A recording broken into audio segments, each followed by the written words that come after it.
Ladies and gentlemen, let's get ready to rumble! Clean fight. Protect yourself at all times. Any question from the challenger? Any question from the champion? Let's get it on.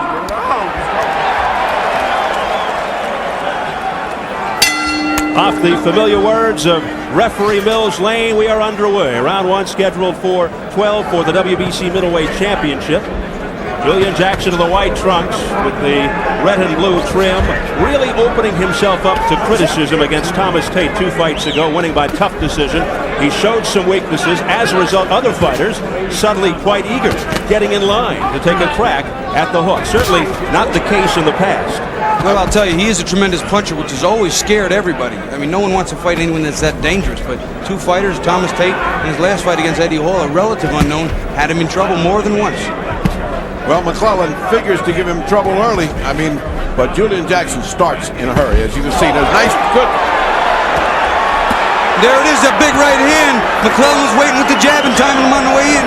Something we spoke about earlier, using that jab, and bam, the right hand over the top. McClellan can bang, as we said. You got to look for this guy early. Here he is early. And Jackson is rocked in the opening minute of the fight.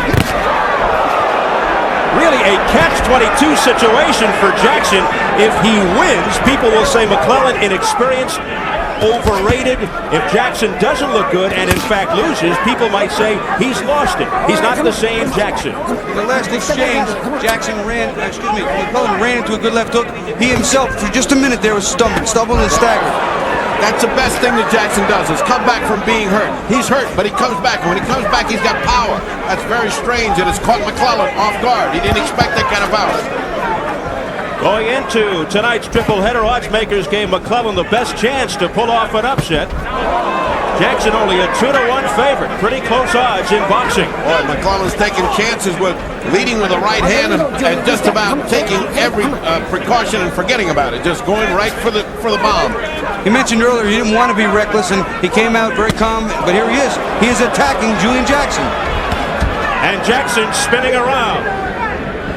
Jackson's getting nailed, but remember, he comes back. Gerald McClellan, called by his trainer and manager, Emanuel Stewart, the best all-around fighter he's ever had. In fact, one of the reasons heavyweight Michael Moore left Stewart was because he wanted to devote more time to his prized pupil in the gold trunks. That lead right hand is going to get him in trouble. Bobby, you can't throw that right hand with that strength and nothing to protect yourself after you've thrown it. He's done it several times now. And Jackson has a tremendous left hook counter, as we well know. But I'll tell you right now, McClellan's he's forcing the pace. He's making Jackson do some backing up and some covering up, something he's not accustomed to doing. Oh, he is having a terrific first round as McClellan, but Jackson's still here. He's weathered it, but McClellan has really put some fear into Jackson. Final seconds, round one. Terrific round for the challenger, McClellan.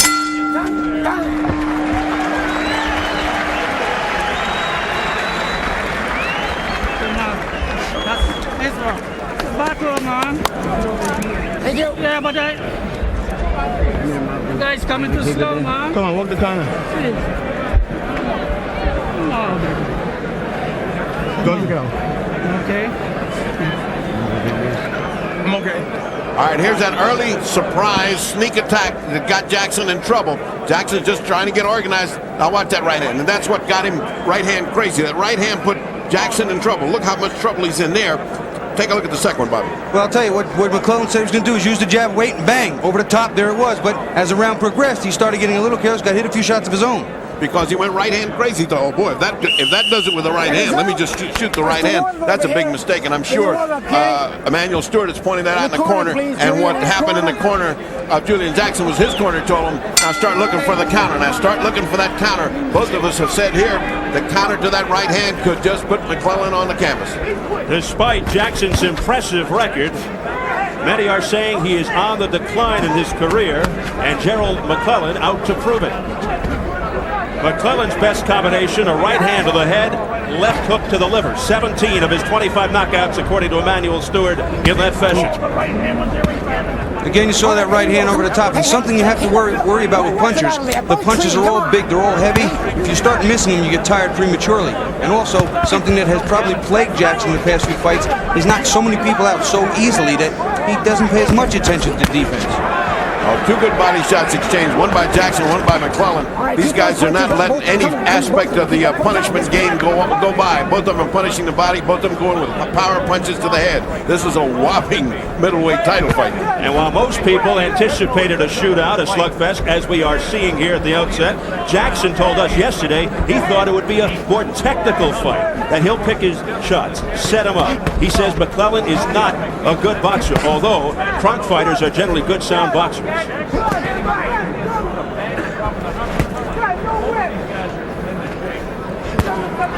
Jackson told us his right hand, which he injured prior to the February 20th card in Mexico City, is up to par. He's been digging shots, insists he won't hold back.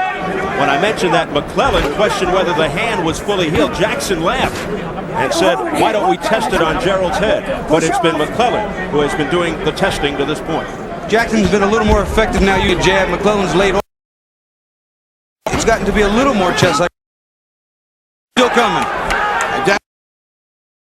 Into another gear in the second round. Intriguing fight, almost as if he didn't believe his good luck in that first round. First round went to Gerald, got Jackson in trouble, but now all of a sudden it's Jackson in the pursuit and picking them apart slowly, little at a time. Good body shots, using his jab effectively. Jackson's fighting very well here. And now lunging shots by Julian Jackson, but not having any effect on McClellan, who comes back strong, but back comes Jackson with a heavy right. One thing about Julian Jackson, you can hurt him, but never count him out. Not only can he punch with both hands, but he inside this ring is a vicious, vicious man. McClellan thinks Jackson is looking ahead to Terry Norris, who is sitting ringside off to our right. Well, I don't know if either one of these two guys got anything in mind except survival here. And Gerald is looking scared. Big right hand by Julian Jackson, sending McClellan back. Now Jackson beginning to open up more and gain confidence. This is what you call intimidation, and it's all happening to McClellan. He's getting intimidated here.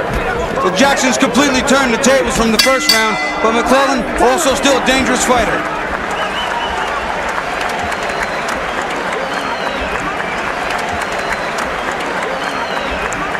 So round 2 is in the books. This is round 3 in a most exciting fight.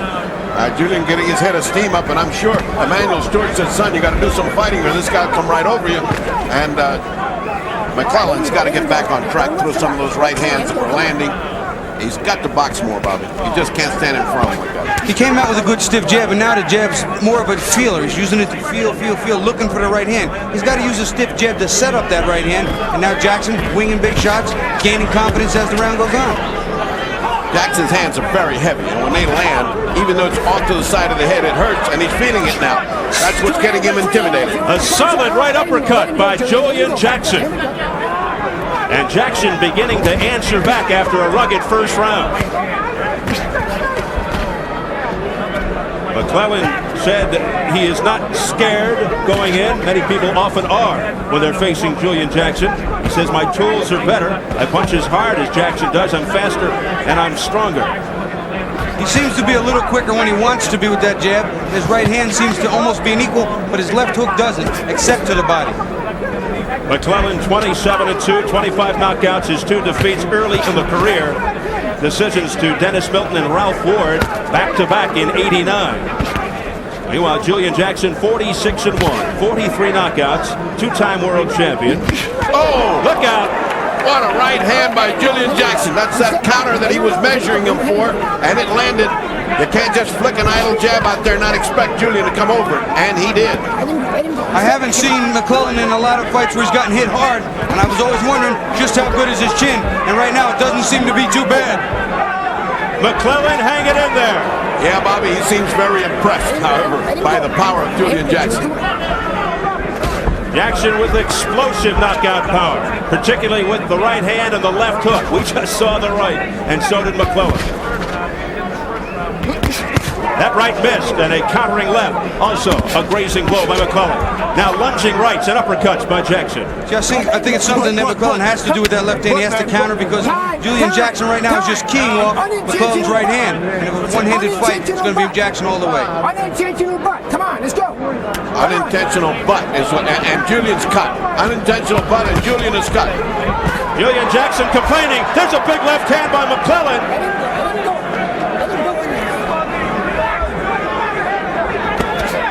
And now McClellan looking to measure Jackson off. Sometimes those butts get you a little bit dizzy. I wonder if that happened to Julian. He just seemed to stop fighting after that butt and got hit by 2 hard punches by... Another big right hand right on the button. Gerald McClellan landing with the heavy right. Jackson slips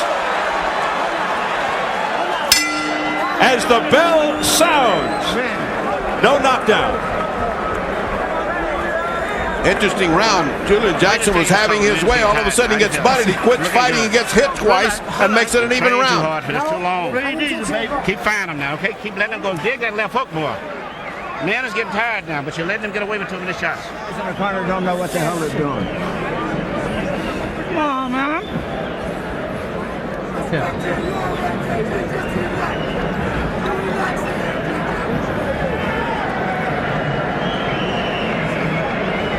Let's take a look at that butt. It's on the bridge of the nose. It's not that bad. Let's take a look at it and see if we can see it well. There it is. Not bad. I don't see if that's a bad butt, Bob. No, it's really an accidental, but it didn't look like a bad one. But there is a cut from it, so it has to be noted. And I wonder if it stunned him because he just kind of stopped fighting. It wasn't the same intensity when he came back, and Gerald was able to land 2 or 3 good shots and even up the round. I mean, this is kind of an even fight right now, folks. There is blood streaking down the bridge of the nose of Julian Jackson, the result of that unintentional headbutt by Gerald McClellan in the 3rd round. We enter round 4. That cut will never be a factor at the location it's at. He can bleed all at once. It'll never stop a fight there. And you know, sometimes blood ignites the killer instinct in a fighter, and McClellan's fighting much better from the time the butt happened to now. Yeah, he's like he got a new life once he saw that blood coming. Julian Jackson's lone defeat, 1986, against Mike McCallum for the WBA junior middleweight title, a 2nd round knockout.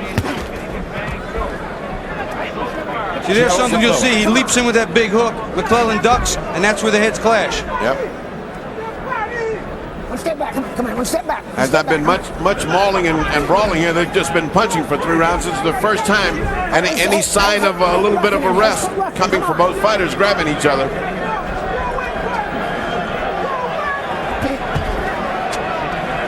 McClellan extremely quick on the defense. Julian just looks bothered. He looks like he's blinking from that eye. Oh, nice body shot, but right at the break. And Mills Lane admonishing Gerald McClellan. That doesn't stop it from hurting.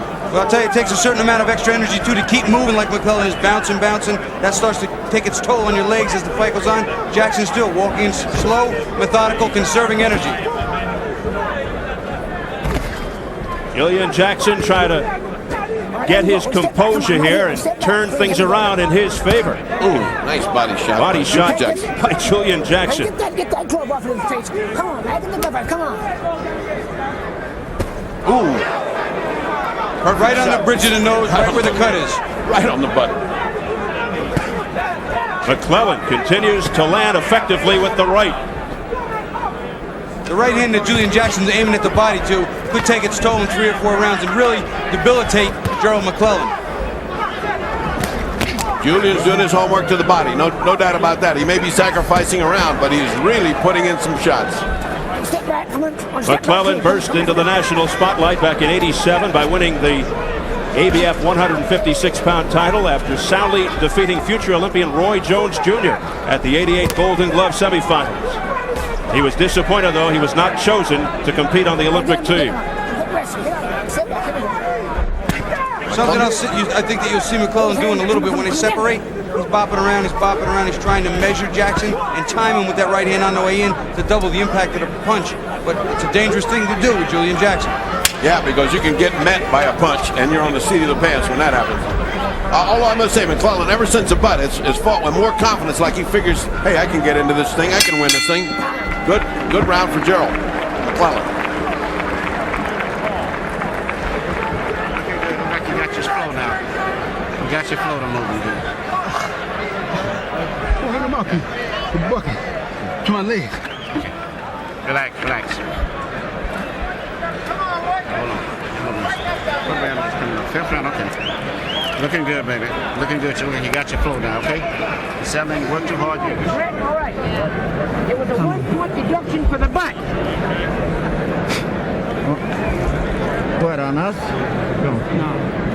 What he said? Took a 1 point from him for the butt. Come on, you just got to get a little more aggressive. Yeah. Come on.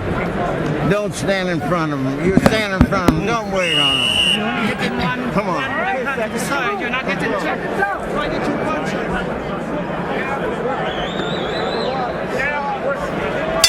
Mills Lane just informed us that there's a 1-point deduction for that butt, even if it was unintentional.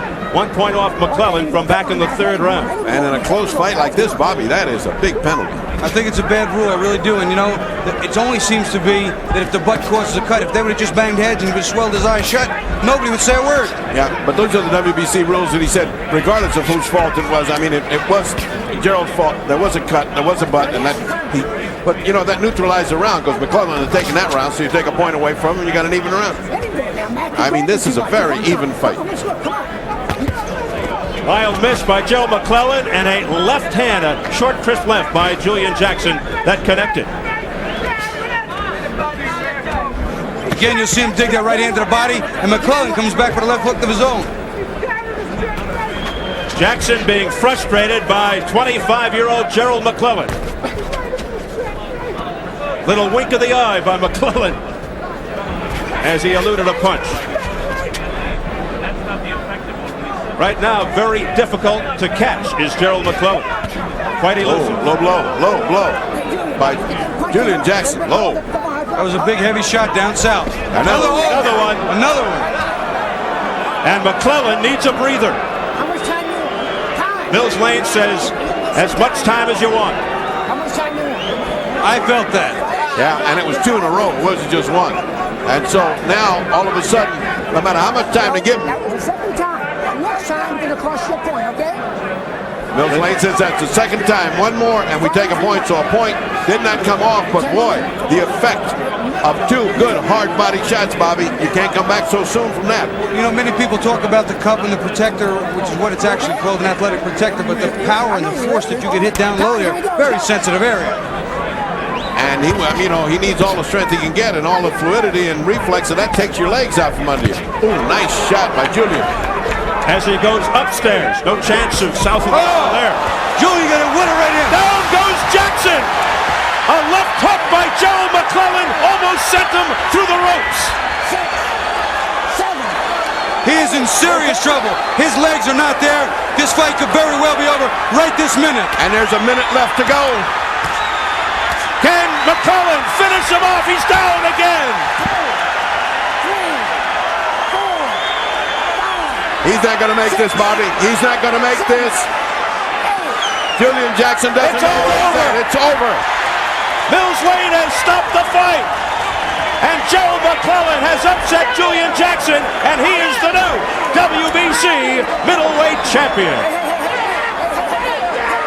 After that first knockdown, you could see he was totally out. He got up just on reflexes, and it was just academic after that. He could not have overcome it in a minute some odd left. His head was not clear, and his legs were not under him, and that is the sign of when it's just about done. And Bobby, it was a lightning-like 3-blow combination. And just when you thought Julian was starting to turn things around, Bob comes this, what we said before, explosive punches, Bobby. You don't know when it's going to end either way. You really didn't know how this was going to end, but Julian, who has been showing signs of getting hurt in other fights, finally had his night of being the victim. Well, again, we mentioned that his defense hadn't been what it should be, that many times because he's such a tremendous knockout puncher that he didn't pay as much attention, and here it cost him dearly. So Gerald McClellan goes to 28-2 with 26 knockouts. The 25-year-old out of Freeport, Illinois, who trains with the Kronk team in Detroit, is the new WBC middleweight champion. Julian Jackson looking to make his 5th title defense with only his 2nd loss in 48 fights. Well, let's follow the course and demise of Julian Jackson. As first, let's pick it up from the low blow, and you can see it was a legitimate low blow, and you can see the damage of it. Look at that. I mean, that's way below the lettering, and down goes McClellan saying, I just can't continue. This gives him time to recuperate, but it looked like he was weakened when he got up, maybe giving Julian a lot of energy to think he's going to put it out. Now let's watch what happens. Well, here you come again. Right. Straight right hand down the pipe, and it was Ferdy a lead right hand. Finishing it off with the left hand, and down is Jackson. Just what he's been trying to land, the right hand landed just like he wanted it. And here's the second one, and by this time it was academic because Julian was gone. That's it. Right there is the end of that. Again, his legs weren't under him, and his head wasn't clear, and you're not going to respond. His eyes just weren't, couldn't focus. He was just gone. Mills Lane did the right thing, stopping the fight. After that first knockdown, it was all over his academic, but I think he caught him by surprise with the right hand he'd been trying to land all night long, and he landed and followed up with the left really, really well. So a big surprise, but not quite so surprising because in this middleweight fight, we expected an explosion, and we got an explosion.